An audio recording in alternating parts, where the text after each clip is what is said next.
Bismillaahi Raxmaani Raxiim halkan waa xanta wararka ku soo dhawaada warbixino iyo dhacdooyin falanqeyn ayaan ku sameynaa barnaamijkan ayaad ku daawan doontaan waxyaabaha aad ku daawan doontaan barnaamijkan aan idinku soo gudbin doono waxaa ka mid noqon doona daawadayaal saaxiibayaal Cabdi Ismaaciil Samatar oo soo jeediyay talooyinka Soomaaliya ka badbaadin kara cadaabka ee soo jeediyay Cabdi Ismaaciil Samatar maxay yihiin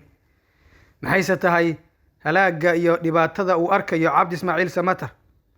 ee keeni kara talaabada ay ku dhaqaaqday Villa Soomaaliya iyo madaxweyne Xasan Sheekh Maxamuud waxaan soo gudbin doonaa hadduu la weyn raalli ka noqdo talaabooyin dhowr ah oo ay markaasi Cabdi Ismaaciil Samatar aqalka sare ka tirsan uu soo jeediyay kuwaasi oo iminka diiradda iyo buuq xooggan ka dhexdheliyay Villa Soomaaliya xilli fariinta ku socota madaxweynuhu ay lidi ku tahay ra'iisul wasaaraha warbixin ayaan ku falanqeyn doonaa kuna faaqidi doonaa hadduu la weyn raalli ka noqdo waxyaabaha daawan doontaan barnaamijkan aan ku soo gudbin doonaa hadduu la weyn qadaro waxaa ka mid ah wiil la dhashay gudoomiye xigeenka baarlamaanka labaad oo Muqdisho lagu dilay waxaan soo gudbin doonaa warbixin iyo dhacdooyinta ku gadaaman waanu barnaamijkan ku falanqeyn doono iyo wararkii ugu dambeeyay dagaal ka dhacay Gaayib gobolkaasi Galgaduud iyo gasaaraha wararkaasi qodobada iyo kuwa kale ayaa daawan doontaan halkani waa xanta wararka ku biira oo ka mid noqda daawadayaasha ku xiran halkan adigoo la wadaagaya saaxiibadaada wararka iyo warbixinada iyo dhacdooyinka aynu ku bilowno daawade wararkii ugu dambeeyay gasaaraha dagaalkii Gaayib ayaanu falanqeyn ku sameyn doonaa wasiirka wasaaradda warfaafinta dowlad goboleedka Galmudug Axmed Shiraf Falagle oo la hadlaya warbaahinta ayaa faahfaahin dheeraad ka bixiyay gasaaraha ka dhashay dagaal culus oo ka dhacay deegaanka Gaayib oo ka tirsan gobolka Galgaduud ee bartamaha dalka dagaalka oo ahaa mid xooggan ayaa ku bilowday qaraxyo ismiidaamina waxaana kadib xigay dagaal toos ah u dhexeeyay ciidamada daraawiishta maamulka Galmudug oo garab ka helaya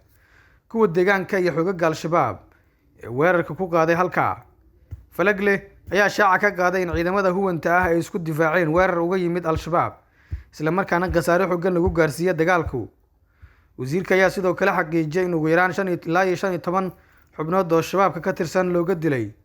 dagaalku iyo weerarkii markaasi horeeyay sidoo hadalku u dhigay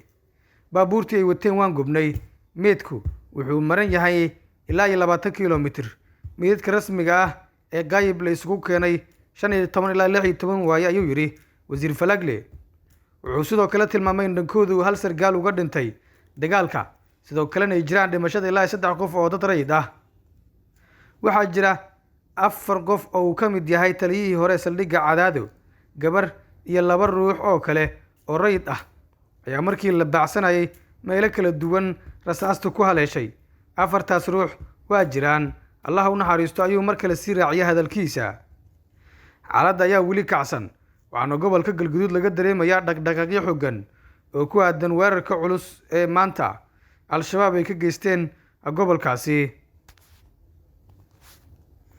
wiil la dhashay gudoomiye xigeenka labaad ee golaha shacabka ayaa Muqdisho lagu toogtay faahfaahin kala duwan ayaa ka baxaya dil qorsheysan oo barganimadii maanta dabley hubeysan ay geysteen qeybo ka tirsan degmada Dharkeenle iyo gobolka Banaadir kuwa uu loo geystay wiil dhalinyaro ahaa marxuumka ayaa waxaa lagu magacaabi jiray Abdiraxmaan Cumar Abshirow kaasi oo ahaa mid ay dhalinyarada markaasi wax baratay ee ku nool magaalada Muqdisho caasimadda dalka ka midka ahaa sidoo kale marxuumku ayaa waxay walaalo ahaayeen gudoomiye xigeenka labaad ee golaha shacabka Cabdullaahi Cumar Abshirow siday xaqiijiyeen ila dadka deegaanka ah sidoo kale waxaa goobta gaaray ciidamo ka tirsan kuwa ammaanka ee dowladda Soomaaliya kuwaasi oo sameeyay baaritaano kooban oo lagu baadigoobayo kooxihii dilka geystay degmada Dharkeenle iyo gobolka Banaadir kuwaasi oo goobta isaga baxsaday dhinaca kale xildhibaan Maxamed Ibraahim Macallim oo war ka soo saaray garidaasi ayaa waxa uu markaasi tacsi u diray ehelada isagoo shiri waxaan halkan ugu tacsiyeenayaa gudoomiye xigeenka labaad ee golaha shacabka baarlamaanka Soomaaliya mudane Abshir Cabdullaahi Cumar Abshirow oo walaalkiis Cabdiraxmaan Cumar Abshirow saaka lagu dilay degmada Dharkeenle ee gobolka Banaadir naxariistii janno ee bahasiyo gacanka xaq daran ayaa dishay ayuu yiri xildhibaanku dilkan ayaa qayb ka noqonaya falalka ammaan dari ee haatan ka dhaca Muqdisho kuwaas oo isugu jira dilal qorsheysan iyo sidoo kale weerar garaxyo ah sila mid ah waxaa dadkii ka hadlay ka mid ahaa gudoomiyaha golaha shacabka baarlamaanka Soomaaliya Cabdi Ismaaciil Samatar waa xubin ka tirsan aqalka sare. waxaa Professor waxa uu soo jeediyay talooyin Soomaaliya ka badbaadin kara cadaab, isagoo ka hadlay sidoo kalena markaasi maqaal ka qoray dagaalka ka dhanka ururkaasi Al-Shabaab. Professor Cabdi Ismaaciil Samatar oo ah mudane ka tirsan aqalka sare ee baarlamaanka federaalka ee Soomaaliya ayaa waxa uu soo bandhigay 3 talo oo Soomaaliya kaga badbaadi karto. waxa uu ku sheegay cadaab aan dhammaad lahayn. Samatar oo maqaal ku daabacay Daily Maverick ayaa aad u dhaleeceeyay istaraatiijiyadda cusub ee maamulka Xasan Sheekh Maxamuud uu doonayo inuu ku wajaho dagaalka Al-Shabaab. wuxuu sheegayaa inay markaasi soo celinayo dagaal sokeeye. Xasan Sheekh ayaa ku dhawaaqay guluf 3 jiha ah dhanka militariga oo ka bilowday gobolada dalka, xilli militarigu garab uu ka helayo dadka deegaanka oo is-abaabulay magac ahaan loo yaqaano macawisleyda. dhanka dhaqaalaha oo ahaa in la hor istaago lacagaha ururkaasi Al-Shabaab ay ka gaadaan ganacsatada, gaadiidleyda iyo qeybaha kala gedisan, kuwaasoo dowladda ay u kurgashay shalay ugu dambeysana markaasi la xiray dhowr akoon oo ururkaasi uu lahaa. iyo xagga caqiidada oo toddobaadkii ugu dambeeyay masaajidda Muqdisho si weyn uga bilaabatay iyo guud ahaan Soomaaliya, kaasi oo uu hogaaminayay wasiirka iyo ku-xigeenkiisa diinta iyo awqaafta. hase haatee waxa uu heliyaa in dowladdiisu ay ugu baaqday dadka deegaanku inay hubka qaataan ayna iska dulqaadaan kooxdaasi khawaarijta ah. balse Samatar ayaa rumaysan in xitaa haddii qorshahan uu horseedo in laga adkaado Al-Shabaab uu markaasi dhabaha u xaari karo inay mar kale dhacaan aqaladaadkii la diiwaan geliyey sanadihii 1980 iyo 90kii.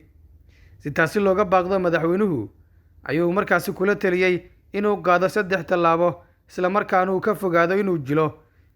sida hogaamiye kasta kalsoonida shacabka dalkiisa. haddaba tallaabooyinkaas ayaan baqaadi doonaaye talada koowaad ayaa ah ra'iisul wasaaraha iyo xukuumadda federaalka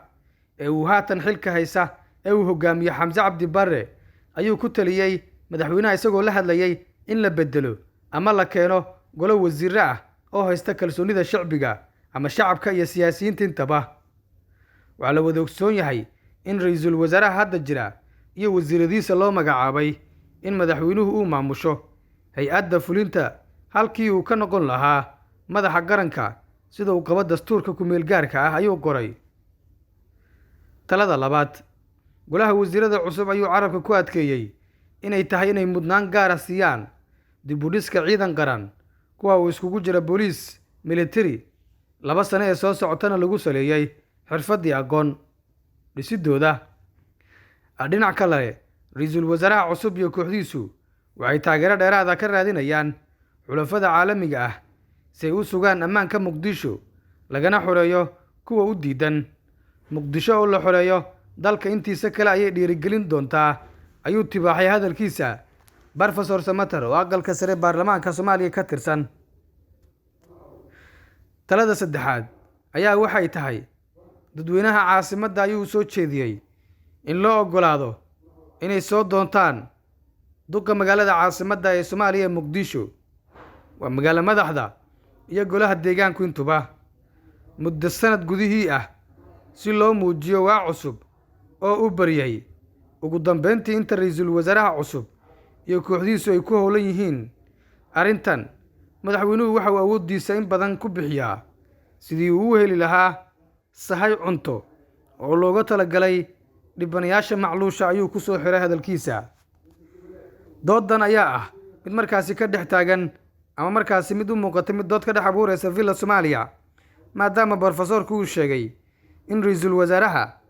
iyo xukuumaddiisa la bedelo si loo helo xubno dhaqaajiya abaabulka ku fiican dhaqdhaqaaqyadaasi socda siduu markaasi hadalku u dhigay. si kasta oo xaaladda noqoto, arrimaha ku gadaaman ee dhacdooyinkan ayaa ah kuwa markaasi siyaabo kala duwan loo qaadaa dhigayo, sidoo kalena noqotay war weyn oo bamba siyaasadeed ah oo ay markaasi Cabdi Ismaaciil Samatar oo aqalka sare u dhex dhigay xalabada xafiiska ugu sareysa ee dalka. halkan waa xanta wararka, waxaan ku dhaafnaa sida ay nabadiina amaana Allah ku biira oo ka mid noqdo daawadayaashii nagu xiran si aad u heshaan warar warbixin iyo dhacdooyin. inta ayaa ku soo koobnaa barnaamijkan saaxiibayaal daawadayaal. nabadiina ayaan hawadii kale nahay daawadayaasha sida tooska ay nagu xiranow.